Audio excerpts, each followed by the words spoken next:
국민연금, 낙폭 과대주 매입. 국민연금이 지난해 4분기 주가가 과도하게 떨어진 낙폭 과대주는 사들인 반면 주가가 오른 2차전지, 배터리 관련주는 비중을 줄인 것으로 나타났다.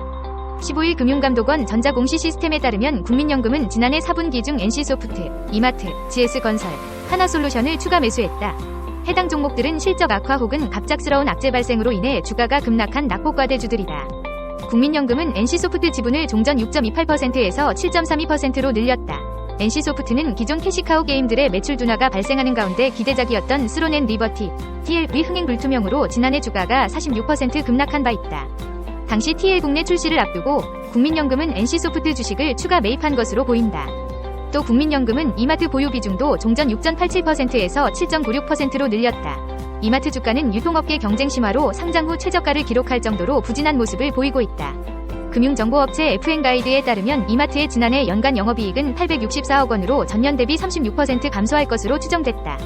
다만 현재 이마트의 주가 순자산 비율, PBR이 0.1배 수준에 불과해 국민연금은 저평가 매력이 있다고 판단한 것으로 풀이된다. 국민연금은 지난해 4월 인천검단 아파트 지하주차장 붕괴 사고로 인해 주가가 폭락한 GS건설도 작년 11월 사들이는 모습을 보였다. 당시는 GS건설 주가가 급락한 후 기술적 반등이 발생하는 구간이었다. 부동산 프로젝트 파이낸싱, PF 발 리스크는 있지만 올해엔 흑자 전환에 성공할 것으로도 전망된다. 한국투자증권에 따르면 GS건설의 올해 연결기준 영업이익은 4,044억 원으로 추정됐다. 태양광 업황 둔화 우려에 주가가 급락한 하나솔루션 비중도 늘리는 모습을 보였다. 그 밖에 국민연금은 인공지능, AI, 특수의 수혜주인 반도체 종목 이수페타시스의 경우 지분을 12.1%까지 늘리기도 했다. 이수페타시스는 엔비디아, 구글, 마이크로소프트 등의 고다층 기판, MLB를 납품하는 회사로 엔비디아 주가 흐름에 영향을 많이 받는다. 반면 국민연금은 2차전지, 정유, 해운 업종은 비중을 줄인 것으로 나타났다.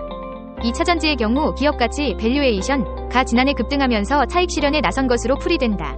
정유, 해운 업종은 국제유가 하락에 따른 정제마진 악화 및 운임지수 하락에 실적 성장 모멘텀, 동력이 부족하다고 판단한 것으로 보인다. 대표적으로 국민연금은 포스코홀딩스 보유 비중을 종전 7.72%에서 6.71%까지 낮췄다. 정유업과 2차 전지업을 병행하는 SK이노베이션 보유 비중도 8.25%에서 7.21%로 낮아졌다. 동박사업을 진행하는 SKC 주식도 팔았다. 그 밖에 S-오일, HMM, 페노션 주식도 비중을 줄였다. 국민연금은 지난해 4분기 중 호텔신라, ISC, 두산테스나, HL만도, 두산바켓, 아프리카 TV 보유 비분도 2에서 3%포인트가량 줄였다. 특히 태연건설 지주사인 TY홀딩스는 보유 지분을 5% 이하까지 낮췄다. 한편 국민연금의 국내 상장사 보유 지분 가치는 130조 원 이상으로 불어났다. FN가이드에 따르면 이달 10일 기준 국민연금이 5% 이상 지분을 보유한 국내 상장사의 보유 주식 평가액은 133조 8,349억 원으로 집계됐다. 이는 지난해 3분기 129조 6,747억 원 대비 3%가량 증가한 수치다.